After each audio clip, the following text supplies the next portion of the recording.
Менин күйөөм жакында каза болду. Өлүш жерибиз анын атында болчу. Мага өтөбү. Ортодо ЗАГС тили бар, бирок иниси бербей жатат. Мага өтөт деп талашат. Жолдору кандай болот? Түшүндүрүп бериңизчи. Мындай жооп берейин. Эгерде сиз нике куәлүгүңүз бар болсо, өзүңүз айтып атасыз бар деп. Сиздин балдарыңыз бар. Ошо биринчи кезектеги мураскерлер деп коет. Бул ошо каза болгон жарандын, сиздин жолдошуңуздун биринчи кезектеги мураскерлер бул сиз жана сиздин балдарыңыз. Ал эми суроодо айтып жатасыз, жолдошумдун бир туугандары талашып жатат деп.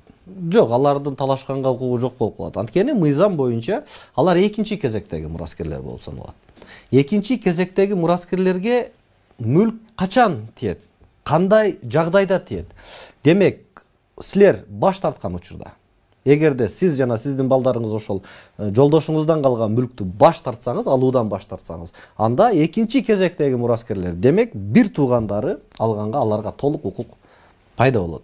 Ошондуктан бул жерде эч кандай талаш жок. Мыйзам сиз тарапта, сиз ошол мамлекеттик нотариуска барып, ошол мурас ачылган жердеги мамлекеттик нотариуска барып, мурас кабыл алсаңыз болот.